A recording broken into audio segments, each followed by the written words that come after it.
आगे आगे चलो आगे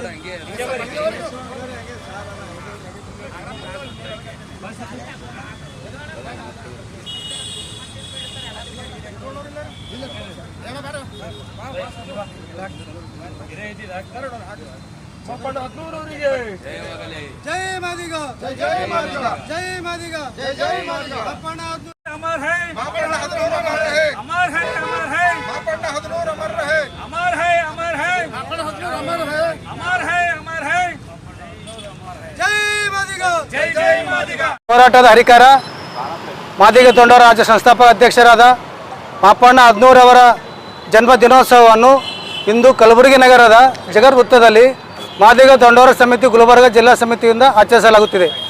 ಅವರು ಹುಟ್ಟು ಹೋರಾಟಗಾರರಾಗಿದ್ದು ಮಾದಿಗರಿಗೆ ಪ್ರತ್ಯೇಕ ಮೀಸಲಾತಿ ಬೇಕು 1997ರಿಂದ ಹೋರಾಟ ಚಾಲೂ ಮಾಡಿದ್ದಾರೆ. ಅಲ್ಲಿಂದ ಇಲ್ಲಿವರೆಗೆ ಯಾವ ಸರ್ಕಾರಗಳು ಇದಕ್ಕೆ ಸ್ಪಂದಿಸಿಲ್ಲ. ಮತ್ತು ಇವತ್ತಿನ ದಿನ ಮುಖ್ಯಮಂತ್ರಿ ಸಿದ್ದರಾಮಯ್ಯನವರು ಹೇಳಿದ್ರು ಮೊನ್ನೆ ಇದು ಉಪಚುನಾವಣೆ ಆದ ನಂತರ ಮಾಡ್ತೀನಿ ಅಂತ ಅಂದಿದ್ರು. ಅದಕ್ಕೆ ತಕ್ಷಣ ಈಗ ಉಪಚುನಾವಣೆ ಆಗ್ಯದ, ತಕ್ಷಣದಲ್ಲೇ ಇದು ನಾಗಮೋಹನ್ ದಾಸ್ ವರದಿ ಜಾರಿಗೆ ತರಬೇಕು. ಅಲ್ಲಿ ಇಲ್ಲದಿದ್ದರೆ ತಮಿಳುನಾಡು ಮಾದರಿಯಲ್ಲಿ ಯಾವ ರೀತಿ ತಂದಿದ್ದಾರೆ ಅಂತ ಅಲ್ಲಿ ಅರುಂಧತಿ ಅಂತ ಒಂದು ಜಾತಿ ಇದ್ದಾರೆ, ಅದು ನಮ್ಮ ಮಾದಿಗರಿಗೆ ಅಲ್ಲಿ ಅವರಿಗೆ ಒಂದು ಪ್ರತ್ಯೇಕ ಕೊಟ್ಟಿದ್ದಾರೆ.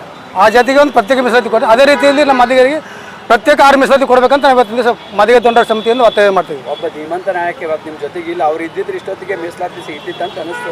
ಆಗ್ತಿತ್ತು. ಇತ್ತೀಚೆಗೆ ಹೋರಾಟಗಳನ್ನು ಕಡಿಮೆ ಆಗಿದಾವೆ, ಅದ್ರ ಬಗ್ಗೆ. ಹೌದು ಸರ್, ಸತ್ಯ ಸರ್, ಸತ್ಯ. ಇವತ್ತಿನ ದಿವಸ ಅನೇಕ ಸಂಘಟನೆಗಳಿಗೆ ಆ ಪಾರ್ಟಿ ಈ ಪಾರ್ಟಿ ಅಂತ ಹೇಳ್ಕೊಂಡು ಅವು ಒಂದು ಪಾರ್ಟಿ ಸಲುವಾಗಿ ಮಾಡ್ತಾ ಇದ್ದಾರೆ. ಬಟ್ ಸಮಾಜ ಸಲ ಯಾರೂ ಮಾಡ್ತಾ ಇಲ್ಲ. ಅದಕ್ಕೆ ನಾವು ಹೇಳೋದು ಎಲ್ಲ ಪಾರ್ಟಿ ಕಾರ್ಯಕರ್ತರಿಗೆ ಎಲ್ಲ ಪಾರ್ಟಿ ಬಿಟ್ಟು ಸಾಮಾಜಿಕ ಹೋರಾಟ ಮಾಡ್ಬೇಕಂತ ನಾವು ಈ ಮೂಲಕ ಒಂದು ಎಲ್ಲ ಸಂಘಟನೆಗಳಿಗೆ ಮತ್ತು ಎಲ್ಲ ಪಕ್ಷದಲ್ಲಿರ್ತಕ್ಕಂಥ ಕಾರ್ಯಕರ್ತರಿಗೆ ನಮ್ಮ ಸಮಾಜದವರಿಗೆ ಒತ್ತಾಯ ಮಾಡ್ತೀನಿ. ಪಕ್ಷ ಬಿಟ್ಟಿಗೆ ಸಾಮಾಜಿಕ ಹೋರಾಟ ಮಾಡ್ಬೇಕಂತ ನಾವು ಈ ಮೂಲಕ ಈ ಒಂದು ಮಾಪಣ್ಣ ಹದನೂರರ ಜನ್ಮದಿನದ ಅಂಗವಾಗಿ ಜಗತ್ ವೃತ್ತದಲ್ಲಿ ಅನ್ನ ಸಂತರ್ಪಣೆ ಮಾಡುವ ಮೂಲಕ ಜನ್ಮ ದಿನಾಚರಣೆ ಆಚರಣೆ ಮಾಡ್ತಾ ಇದ್ದೀವಿ. ಚಂದ್ರಕಾಂತ್ ಸರ್ಕಾರ್ ಮಾದಿಗ ತೊಂಡ ಜಿಲ್ಲಾಧ್ಯಕ್ಷರು ಕಲಬುರಗಿ. ನಮಸ್ಕಾರ, ನಾನು ಪ್ರಭಾಕರ್ ಮಾಪಣ್ಣ ಹದನೂರು, ಮಾದಿಗ ದಂಡೂರ ರಾಜ್ಯಾಧ್ಯಕ್ಷ. ಏನು ಕರ್ನಾಟಕ ರಾಜ್ಯದಲ್ಲಿ 1997ರಲ್ಲಿ ನಮ್ಮ ತಂದೆಯವರು ಏನು ಒಂದು ಯಾರು ಮಾದಿಗರು ಜಾತಿ ಹೆಸರೇ ಹೇಳಲಿಕ್ಕೆ ಹಿಂಜರಿಕೆ ಪಡ್ತಿದ್ದ ಕಾಲದಲ್ಲಿ, ಜಾತಿ ಹೆಸರು ಹೇಳಿದ್ರೆ ಎಲ್ಲಿ ನಮ್ಮನ್ನು ಕೀಳಾಗಿ ಕಾಣ್ತಾರ ಅಂತ ಹೇಳಿ ಅನ್ಕೊಳ್ತಿದ್ದಂಥ ಕಾಲದಲ್ಲಿ ಏನು ಮಾದಿಗ ದಂಡೂರ ಹೋರಾಟ ಸಮಿತಿಯನ್ನು ನಾನ್ ಪೊಲಿಟಿಕಲ್ ಆಗಿ ಕರ್ನಾಟಕ ರಾಜ್ಯದಲ್ಲಿ ಏನು ಸ್ಥಾಪನೆ ಮಾಡಿ 1997ರಿಂದ ಅವರ ಕಡೆ ಉಸಿರಿರುವವರೆಗೂ ಮಾದಿಗರ ಪರವಾಗಿ, ದಲಿತರ ಪರವಾಗಿ, ಅನ್ಯಾಯಕ್ಕೊಳಗಾದಂಥ ಜನಗಳ ಪರವಾಗಿ ಅವರೇನು ಹೋರಾಟ ಮಾಡಿಕೊಂಡು ಬಂದು ಡಿಸೆಂಬರ್ 14, 2024ರಂದು ನಮ್ಮನ್ನು ಏನು ಅಗಲಿ ಹೋಗಿದ್ದಾರೆ, ಅವರ ಅಗಲಿಕೆ ನಂತರ ಅವರ ಹೋರಾಟವನ್ನು ಅವರ ಸಿದ್ಧಾಂತದಂತೆ ಅವರು ಪ್ರತಿಪಾದಿಸಿದಂಥ ಒಂದು ಹಾದಿಯಲ್ಲೇ ನಾವು ಅವರು ಮಾರ್ಗದರ್ಶನದಲ್ಲಿ ನಾವು ಹೋಗ್ಲಿಕ್ಕೆ ನಾವು ಯಾವತ್ತೂ ಕೂಡ ನಾವು ಅದೇ ಹಾದಿಯಲ್ಲಿ ನಾವು ನಡಿತೀವಿ. ಯಾರಿಗೂ ಇವತ್ತು ನಾವು ಹೆದರಲ್ಲ.